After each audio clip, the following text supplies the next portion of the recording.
Dupont, je suis maître de conférences en sociologie à l'Université de Poitiers et à l'INSPE de Poitiers, laboratoire Gresco. J'avais accepté d'intervenir pour vous ce matin sur une thématique un peu large que j'ai essayé d'interpréter et resserrer du mieux possible sur les comportements et de ce que pourrait être une école inclusive face à des comportements déviants. C'est un petit peu ce que j'ai prévu de dire. Alors, je suis désolé de ne pas être avec vous ce matin. Je suis retenu par des obligations familiales. Le nouveau confinement a dû redéfinir totalement mon emploi du temps pendant un mois. Je pense que je ne suis pas le seul. J'espère que vous le comprendrez. Voilà, donc j'ai réussi à bâillonner ma fille et à l'attacher fermement dans le grenier pendant le temps de cet enregistrement. Mais promis, elle ne souffrira pas et je la libérerai aussitôt après vous avoir quitté. Donc, je le dis tout de suite en préambule, mon propos sera sociologique et uniquement sociologique. C'est-à-dire que je ne vais pas faire une conférence, une intervention sur les besoins des élèves qui présentent des troubles du comportement. C'est précisément le genre de choses dont je n'ai aucune idée. C'est-à-dire qu'en tant que seulement sociologue, je ne sais qu'analyser les interactions sociales qui mènent des professionnels à qualifier des comportements d'élèves de troubles. Vous dire ensuite ce qu'il faut faire avec les jeunes ainsi qualifiés, je n'en sais rien. Vous dire quels sont les besoins spécifiques de ces jeunes, je n'en sais rien. Et je me garderai bien d'émettre un quelconque avis n'ayant jamais mis les pieds en tant qu'enseignant ou professionnel, excusez-moi, en tant qu'enseignant ou professionnel dans une école primaire ou secondaire. Donc mes travaux sur le thème du trouble du comportement ont porté sur les jeunes qui sont orientés en ITEP, Institut thérapeutique, éducatif et pédagogique, qui est un des 5 types d'établissements spécialisés pour enfants handicapés en France. Et pour être orientés dans de tels établissements, ils sont diagnostiqués comme ayant des troubles du comportement. Je me suis donc intéressé à la façon dont ils sont étiquetés, ou diagnostiqués, pour le dire autrement, aux logiques d'orientation, puis à leur expérience sociale au sein des ITEP, le tout en discutant de l'inscription des troubles du comportement dans le champ du handicap. Vous trouverez tout ça dans un ouvrage paru aux presses universitaires de Grenoble qui s'appelle Ni fou ni gogol, un livre paru en 2016. Donc mon souci, c'est que je n'ai aucune idée de quels sont les besoins des élèves qui présentent des troubles du comportement et de la façon dont il faut les prendre en compte dans le cadre scolaire. D'une part, parce que je ne sais pas s'il existe des enfants qui ont du trouble du comportement. Plus modestement, je sais juste qu'il existe des enfants dont on dit qu'ils ont des troubles du comportement, qui ont été diagnostiqués comme ayant des troubles du comportement. Et d'autre part, parce que je n'ai pas les compétences pour dire ce qu'il faudrait qu'ils soient. Plus modestement encore, je crois savoir décrire de manière plus ou moins pertinente ce qui est. C'est en tout cas mon travail.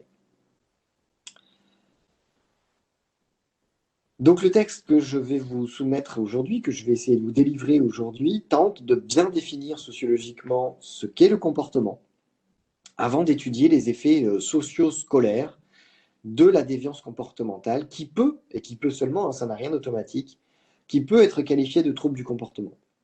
J'en tire des propositions sur ce que pourrait éventuellement être une école réellement inclusive pour les élèves ainsi qualifiés, proposition que malheureusement je n'aurai pas l'occasion de discuter avec vous, mais que je vous laisse discuter entre vous. Alors pour commencer, qu'est-ce que le comportement? Je vais essayer de faire défiler mon PowerPoint en même temps, j'espère que vous le voyez. Qu'est-ce que le comportement? Le comportement renvoie à la manière d'agir d'un individu ou d'un groupe d'individus envers un autre individu ou un autre groupe d'individus. Donc c'est un phénomène éminemment social, en ce sens où il n'a d'existence et n'est observable que dans l'interaction des individus entre eux. On ne se comporte pas seul, si vous voulez. Hein, on se comporte toujours vis-à-vis d'autrui, on se comporte dans un contexte social. Donc la notion de comportement renvoie à deux niveaux d'analyse pour bien comprendre les enjeux. Un niveau individuel, comment un individu en vient à adopter un certain type de comportement, et à un niveau collectif, comment différents types de comportements interagissent et pour quelles conséquences sociales. Cela renvoie à deux concepts sociologiques majeurs, à mon sens, que sont la socialisation et la déviance. Concept que je vais essayer maintenant de définir à partir de cette notion de comportement. Je vais essayer de ne pas perdre mon fil rouge.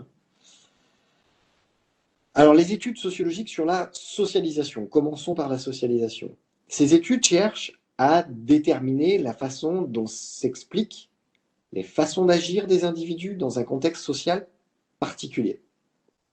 Émile Durkheim, le premier, notre père fondateur, a tenté de déconstruire le processus par lequel les acteurs en viennent à se comporter selon la norme établie par la société. Processus nécessaire, selon lui, au maintien de la cohésion sociale.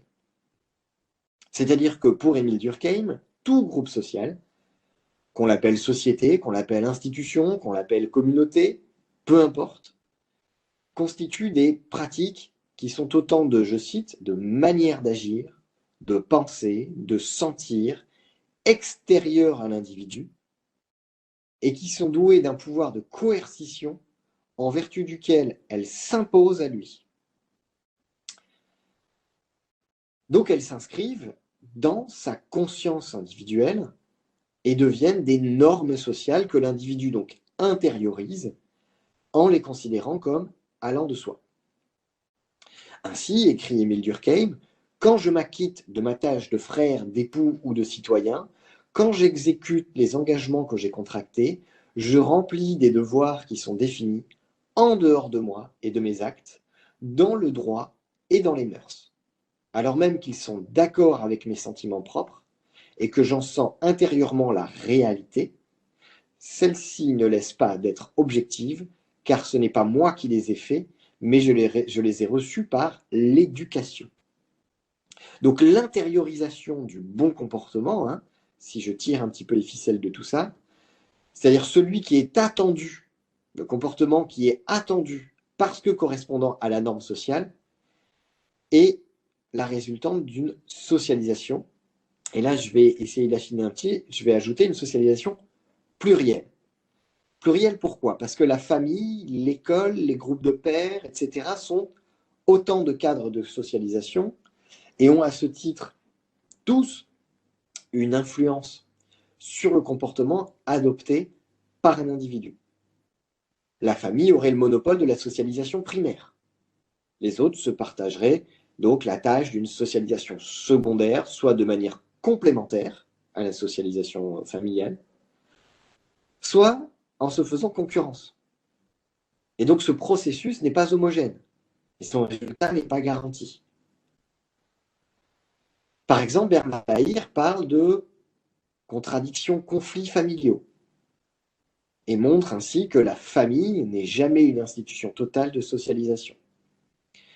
Quant aux sources de la socialisation secondaire, par leur diversité, elles sont autant de risques de mise en concurrence de systèmes normatifs différents que l'individu doit sélectionner, bricoler, avec lesquels il doit jongler pour parvenir à se forger une subjectivité propre, une subjectivité unique, une subjectivité qui lui sera propre. C'est-à-dire que comme la socialisation d'un individu ne peut être totale, c'est cette subjectivité qui définira sa ligne sociale de conduite, son comportement. Voilà, si on résume, nous sommes tous traversés par des modes de socialisation différents. Nous avons une famille, nous en sommes allés à l'école, nous avons eu un groupe de pairs, nous avons eu par exemple des clubs sportifs ou de loisirs. Nous avons fait différentes choses dans notre vie qui nous ont toutes façonnées d'une certaine manière, socialisées, et parfois de manière différente. parfois de manière complémentaire, parfois de manière concurrente, et ce que nous sommes, le comportement que nous adoptons, est le résultat d'un bricolage que nous avons fait nous-mêmes entre ces différentes sources de socialisation, c'est-à-dire entre ces différentes sources d'imposition de normes de comportement. Donc que le comportement soit propre à chacun, ça ne signifie pas qu'il soit d'une différence de nature avec celui des autres individus.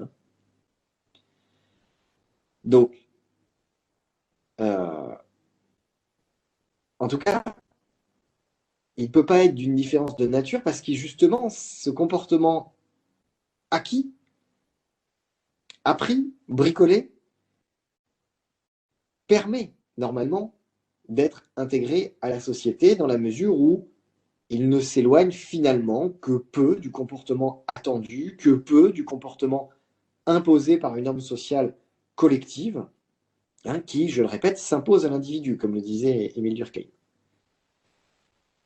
Donc c'est comme ça que se conjugue un peu intégration sociale, c'est-à-dire adhésion à un groupe dont je respecte le système normatif parce qu'il s'impose à moi, et donc se conjugue intégration sociale et subjectivité critique, qui permet aux sociétés et aux institutions, tout en restant relativement stables, de pouvoir évoluer, de pouvoir changer par petites touches. D'accord? C'est-à-dire que le comportement que nous développons, il s'inscrit certes dans une norme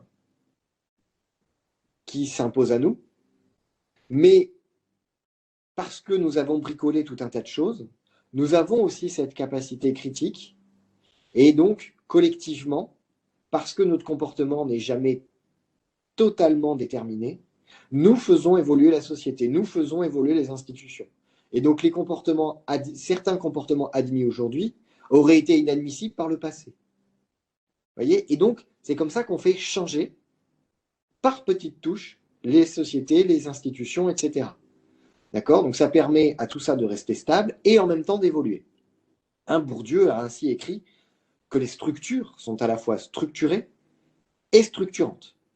Expression qu'on peut interpréter de la façon suivante, c'est-à-dire que les structures, donc les institutions, la société, etc., les groupes sociaux socialisent les individus en leur imposant un système normatif.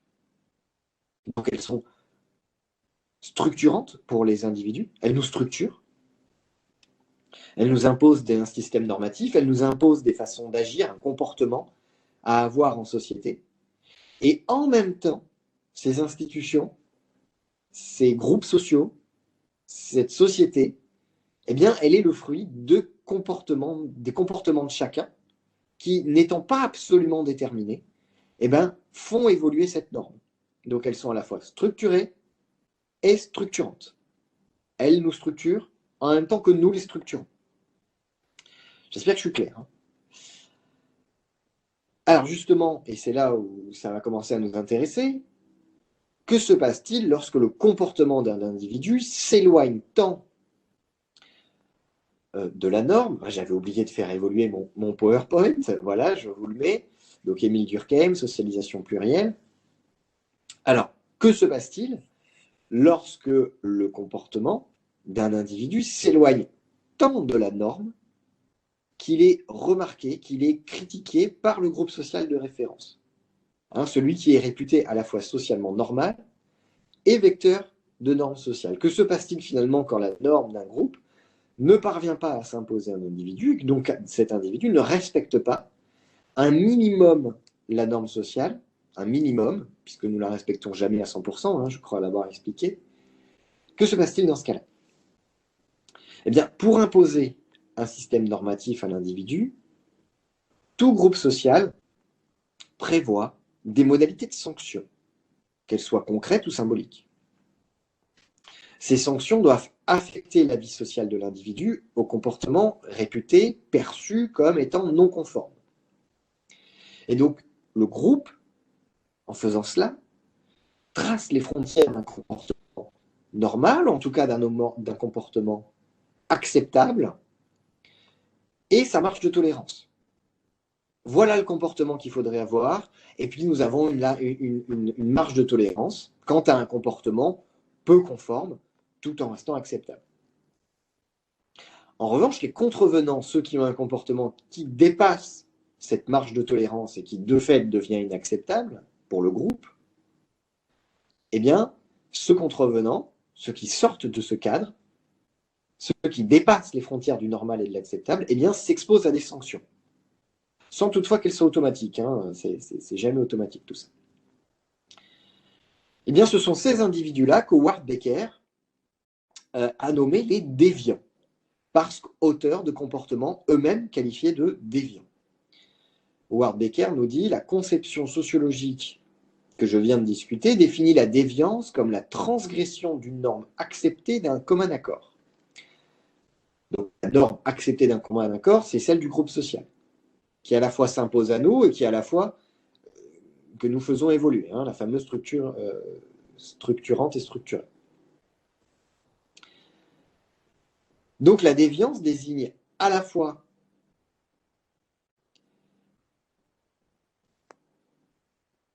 l'écart à la norme, perçu, hein, lorsqu'il n'est plus acceptable par le groupe, et à la fois sa conséquence sociale. La déviance, c'est l'écart à la norme et la conséquence sociale. Donc le mot déviant qualifie aussi bien le comportement de l'individu, l'individu a un comportement déviant, qui se retrouve ainsi disqualifié socialement. Hein.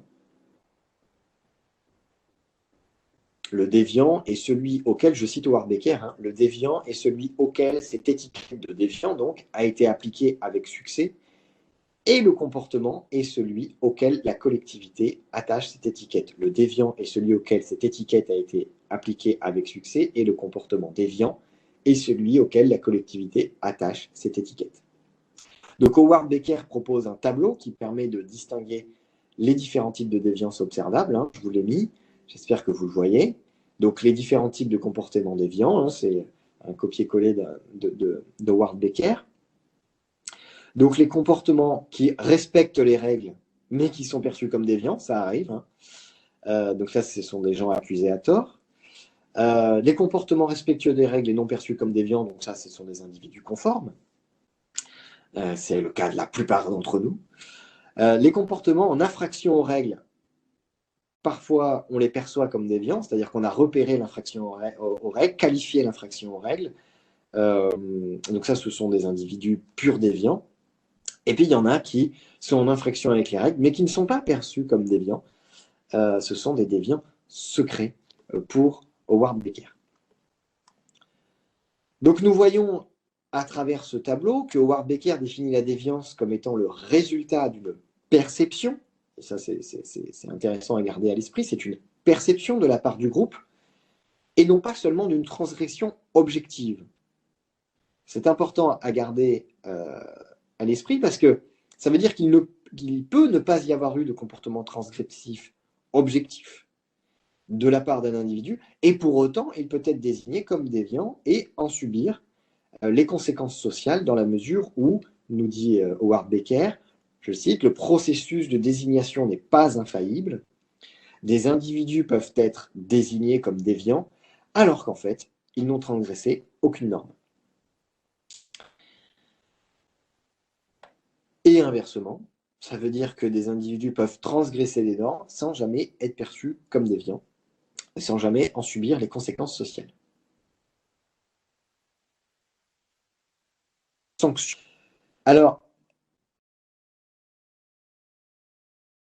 l'individu désigné comme déviant, lorsque vraiment il est désigné comme tel, est alors exposé à un système de contrôle social, encore autre chose que je vais introduire, c'est-à-dire que le concept de contrôle social, je l'entends ici comme étant une réaction organisée à la déviance. Hein. Je vais retenir la définition de Talcott Parsons, que je vous ai mis aussi sur le PowerPoint, pour qui, je cite, le contrôle social est un ensemble de mécanismes qui, au sein du système social, tendent à contrecarrer les tendances déviantes.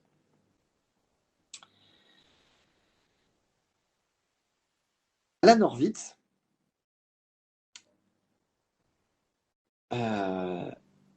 a élaboré une typologie des formes de contrôle social observables empiriquement et qu'il présente comme je vous le mets dans le PowerPoint. D'accord? Ce tableau-là, des éléments des principales formes de contrôle social, si je fais attention à traduire l'anglais correctement, ce qui n'est pas gagné. Donc les éléments des principales formes de contrôle social tels que les définit Horvitz, on a 4 types de contrôles sociaux: pénal, compensatoire, conciliatoire et thérapeutique. Avec, à chaque fois, il essaie de caractériser le dommage ressenti par le groupe social, la responsabilité, à qui on attribue la responsabilité de ce dommage, quel est l'objectif de la sanction, du contrôle social, et la solution. Donc là, la sanction, une sanction est imposée selon le type de contrôle social aux individus qui sont réputés déviants parce qu'ayant causé un dommage au groupe social. Donc la forme de contrôle social qui s'applique dépend de la façon dont les entrepreneurs de morale, comme les normes Howard Becker, c'est-à-dire ceux qui font appliquer les normes sociales dans un groupe, eh bien cette forme de contrôle social qui s'applique dépend de la façon dont les entrepreneurs de morale interprètent la déviance comportementale. Concernant la question de l'éducation inclusive, j'essaie de relier les choses, le comportement déviant d'un élève peut être interprété de différentes façons par les enseignants et donc entraîner par conséquent l'application de solutions différentes. Si l'élève est perçu comme responsable de ses actes considérés comme déviants, parce que remettant délibérément en cause les normes, les valeurs de l'institution scolaire, eh bien cet élève, perçu comme responsable de ses actes déviants, sera désigné comme coupable. D'accord? Et donc sera sanctionné d'une manière jugée appropriée, c'est-à-dire une punition ou une sanction. Donc là, on est dans le type de contrôle social pénal. D'accord? En revanche, si l'élève est perçu comme souffrant d'un trouble quelconque, ces actes déviants seront interprétés comme étant les symptômes d'une personnalité troublée, ce qui dessinera la figure d'un élève incapable, irresponsable de ses actes et de leurs conséquences. Et vous voyez, ça change tout. Là, nul n'est besoin de le sanctionner, de le punir. C'est réputé parfaitement inutile dans une telle situation, puisqu'il n'est pas responsable, qu'il ne fait pas exprès, que son comportement déviant n'est qu'un symptôme d'une personnalité troublée. Vous voyez? Donc là, il s'agira davantage de trouver le moyen de normaliser son comportement par un traitement thérapeutique, un accompagnement spécifique, social, éducatif et thérapeutique également. Et donc là, on est dans le type de contrôle social thérapeutique, dans le tableau de Horvitz. Donc, pour un comportement objectivement identique, d'accord? Un enfant extrêmement pénible, mais vraiment pénible, voire violent, eh bien, selon l'interprétation qu'on en fait de ce comportement pénible ou violent, qui gêne profondément l'institution scolaire dans son travail institutionnel, eh bien, selon l'interprétation qui en est faite par les entrepreneurs de morale de l'institution scolaire, l'élève déviant considéré coupable sera sanctionné, sanction qui peut aller jusqu'à son exclusion, par exemple, alors que le déviant considéré malade ou troublé sera accompagné, soigné possiblement, en dehors de l'institution scolaire. Alors bien entendu, ces interprétations ne sont pas exclusives l'une de l'autre.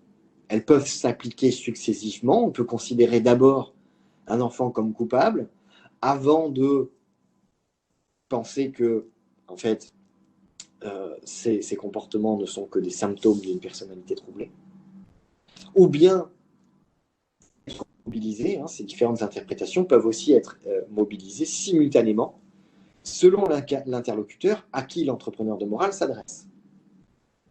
Dans le cas des élèves déviants, on s'adressera plus volontiers aux parents en dressant le portrait d'un élève coupable, attendant donc de ces derniers qu'ils agissent de manière éducative pour que cessent les comportements déviants de leur enfant, et inversement. Lorsqu'il s'agit de demander un accompagnement spécifique pour cet enfant, voire une orientation spécialisée, vers un ITEP par exemple, eh bien, ces mêmes entrepreneurs de morale, en l'occurrence donc les enseignants, mobiliseront le registre thérapeutique. C'est typiquement le cas des jeunes orientés en ITEP, hein, qui sont réputés présenter des troubles du comportement. Quand j'ai étudié les dossiers de ces jeunes pour essayer de comprendre le moment de l'orientation particulière, l'orientation spécialisée, eh bien, sur des bulletins qui, eux, sont adressés aux parents, donc juste avant leur orientation spécialisée, ou au moment où se posait la question de cette orientation spécialisée, eh bien, sur ces bulletins, les enseignants présentent l'élève comme un individu coupable de gêner la classe, de remettre en cause le fonctionnement de l'institution scolaire. Et sur les dossiers de demande d'orientation vers un ITEP, eh bien, ils dépeignent la figure d'un élève incapable, à la personnalité troublée, qu'il s'agit de soigner ailleurs qu'à l'école. Donc l'avantage pour l'élève est qu'il bénéficie alors d'une réhabilitation symbolique, hein, lorsqu'il est perçu comme troublé. C'est-à-dire que par la pathologisation de son comportement déviant, il n'est pas considéré comme responsable de ses actes, mais comme victime d'un trouble auquel on fait correspondre bien souvent une souffrance psychique. Et donc de coupable, il devient victime. Et donc il devient légitime, voire moral, de chercher les moyens de normaliser son comportement, puisque normaliser son comportement sera synonyme de atténuer sa souffrance, soulager sa souffrance psychique, là où l'élève coupable est renvoyé à lui-même, sommé de changer ou de disparaître de l'institution. L'institution scolaire use ainsi principalement de deux types de contrôle social, tels que décrits par Alan Horvitz dans le tableau que j'espère vous voyez, à savoir donc le contrôle pénal et le contrôle thérapeutique. Contrôle thérapeutique qu'elle externalise bien souvent à des dispositifs, des services, des établissements spécialisés. Alors, quel qu'il soit, le recours à l'un de ces deux types de contrôle social lui permet d'externaliser l'origine de la déviance comportementale de l'élève. Hein. Si j'ajoute à cela que le recours fréquent chez les acteurs scolaires à la... pardon, j'ai perdu ma ligne. Le recours fréquent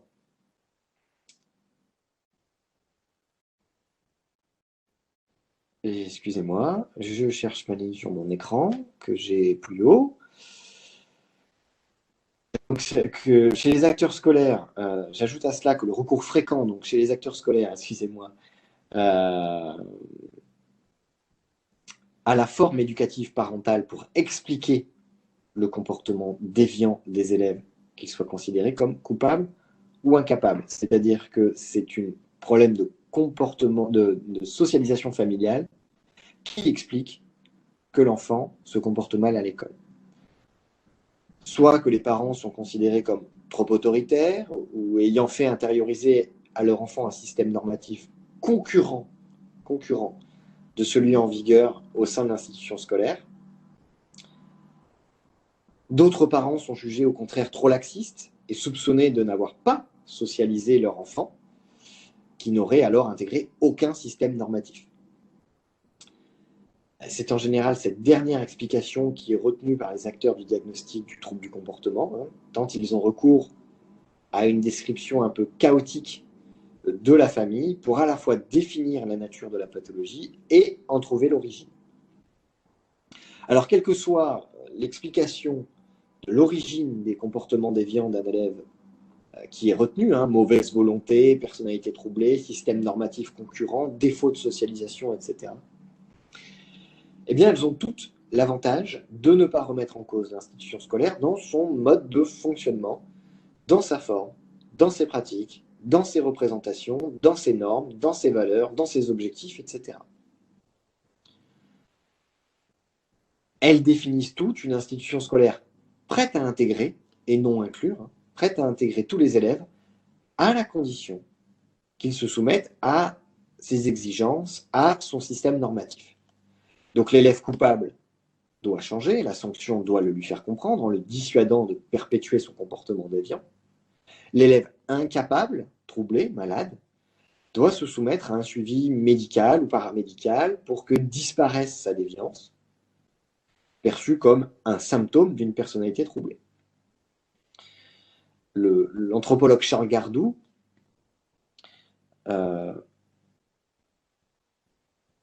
nous dit que, je le cite, l'objectif de l'intégration est de faire entrer dans un ensemble, d'incorporer. Ce qui, si le premier est l'adaptation de la personne, si elle espère s'intégrer, elle doit, d'une manière assez proche de l'assimilation, se transformer, se normaliser, s'adapter ou se réadapter. Une institution scolaire inclusive raisonnerait tout autrement. C'est-à-dire qu'elle n'externaliserait pas, d'une part, les causes de la déviance comportementale d'un élève, et d'autre part, la normalisation de cette déviance. Elle se poserait la question, cette institution scolaire inclusive, elle se poserait la question de savoir ce qui, dans son mode de fonctionnement, dans sa forme, dans ses pratiques, dans ses représentations, dans ses normes, dans ses valeurs, dans ses objectifs, dans tout ça, qu'est-ce qui doit évoluer pour que soit cette déviance s'efface, soit qu'il soit possible de faire avec. Charles Gardou, toujours lui, nous dit qu'une organisation sociale est inclusive lorsqu'elle module son fonctionnement, lorsqu'elle se flexibilise. Alors dans le premier cas, le cas où l'objectif serait de faire disparaître la déviance comportementale d'un élève, la question que se poserait une école inclusive est celle de savoir ce qui, dans son fonctionnement, est susceptible de créer des comportements qui la remettent en cause. La littérature issue de la sociologie, de la psychologie sociale, des sciences de l'éducation sont pleines de ce type d'explications. La responsabilité de l'institution sur les comportements qui la remettent en cause. Dans le second cas, c'est-à-dire lorsqu'il s'agit de faire avec la déviance comportementale, l'école inclusive se poserait la question de la façon dont elle peut contourner la déviance pour quand même faire entrer l'élève dans les apprentissages et ainsi atteindre son objectif sans externaliser totalement l'accompagnement. C'est typiquement le cas lorsque la déviance est interprétée sur le plan de l'incapacité de l'élève à faire autrement, ce qui le met donc dans une situation de handicap. Il devient alors légitime, dans ce cas-là, de tenter de s'adapter à lui, à ses difficultés, qu'elles soient motrices, sensorielles, ou, pour ce qui nous intéresse avec les enfants qui ont des troubles, dont on dit qu'ils ont des troubles du comportement, eh bien, des difficultés psychiques. Donc là, l'élève est réputé ne pas pouvoir faire autrement, et donc, la logique inclusive demanderait à l'institution scolaire de s'adapter à lui en se rendant accessible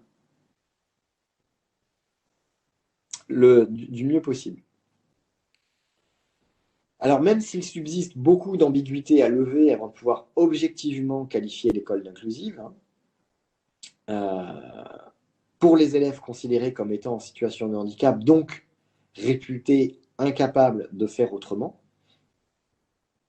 et de pouvoir adapter leur comportement aux exigences scolaires, il est visible que les choses avancent vers davantage d'inclusion.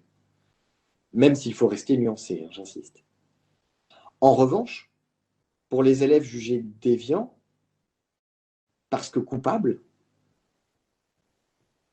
parce que jugés responsables de leurs comportements inadéquats, rien ne change ou presque, et les discours continuent de les condamner à des sanctions, voire à l'exclusion, en mobilisant donc souvent la figure du parent démissionnaire pour expliquer des comportements qui sont perçus davantage du côté de la délinquance à réprimer que du trouble à soigner. Alors, lors d'un entretien dans le cadre de mes recherches récents, hein, voici ce que m'a dit directement à ce propos une inspectrice de l'éducation nationale. Je la cite. Nous, on peut s'adapter aux difficultés scolaires, mais pas au dysfonctionnement social. Les parents s'attendent à ce qu'on s'adapte à leurs enfants, mais on ne peut le faire que pédagogiquement. On ne s'adapte pas au cadre éducatif. Un enfant qui ne veut pas travailler en groupe, comment on fait pour s'y adapter? Un enfant autiste, je comprends, mais sinon, non. Donc là, on retrouve tous les ingrédients cités précédemment. Hein. S'adapter à la déviance est envisageable et légitime, seulement si celle-ci est interprétée comme relevant d'une maladie, d'un trouble ou d'un handicap, en l'occurrence l'autisme. Si l'élève au comportement déviant ne bénéficie pas de tel diagnostic, on cherchera davantage à obliger l'enfant à se soumettre aux exigences institutionnelles en convoquant, pour expliquer la déviance, le cadre éducatif, comme dans cet extrait, ou le dysfonctionnement social, le dysfonctionnement familial. Finalement, pour conclure rapidement, il me semble que nous pouvons nous poser la question de savoir si la notion d'inclusion ne nous invite pas à agir sur la déviance comportementale à partir du type de contrôle social qu'Alan Horvitz appelle conciliatory. Il s'agirait, si j'en crois Alan Horvitz, de tenter de percevoir la déviance comportementale chez l'élève déviant comme le résultat d'une responsabilité partagée. Hein, sans nier la part de responsabilité chez l'élève déviant de son propre comportement, l'institution scolaire serait alors encline à réfléchir à ce qui, dans ses pratiques, dans ses représentations, fait ainsi réagir l'élève à son encontre. Ce serait alors la relation, l'interaction entre l'élève et les acteurs scolaires qui seraient en cause, et la solution serait à trouver dans une discussion aboutissant à un compromis, une espèce de compromis demandant à chacun, élève comme acteur scolaire, de faire évoluer certaines pratiques et postures pour parvenir à recréer une situation d'apprentissage sereine. Alors c'est facile à dire, j'en ai pleinement conscience, mais c'est juste un point de départ, une proposition certes un peu théorique, mais que je vous propose, et à partir de toute la théorie sociologique que j'ai essayé de mobiliser sur le contrôle social, et je pense que c'est un point de départ à une discussion, se dire de ne pas être soit totalement dans le pénal, soit totalement dans le thérapeutique, mais peut-être dans quelque chose de plus conciliant, qui a l'avantage de ne pas faire perdre l'objectif éducatif de l'école. On est bien à l'éducation nationale, pas à l'instruction, donc il ne s'agit pas seulement de contourner une déviance pour faire entrer dans les apprentissages, parce que ce serait renoncer à éduquer, mais en même temps, ne pas tout de suite condamner, ne pas tout de suite externaliser la responsabilité de ces déviances, en se disant que l'école peut aussi évoluer, peut aussi tenter de s'adapter, de se flexibiliser pour pouvoir faire entrer l'enfant dans les apprentissages et parvenir, malgré tout, à le socialiser. Donc sans renoncer à l'éducation. Ce serait un petit peu essayer cette conciliation, ce compromis pour pouvoir au mieux faire avec ses élèves. Encore une fois, c'est une proposition un peu théorique, mais qui me paraît être un point de départ possible à une discussion. Donc je m'excuse une dernière fois de ne pas pouvoir la mener avec vous, cette discussion, mais j'espère qu'elle sera stimulante, vous me direz. Si je raconte n'importe quoi, vous pouvez me le dire aussi, hein, c'est pas un problème. Euh, En tout cas, je vous souhaite une bonne séance, une bonne suite de séances, et j'espère que nous pourrons bientôt nous revoir en vrai, dans de meilleures conditions, euh, pour discuter de vive voix de tout cela. Merci beaucoup de m'avoir écouté. Je vous laisse discuter de tout ça. Au revoir.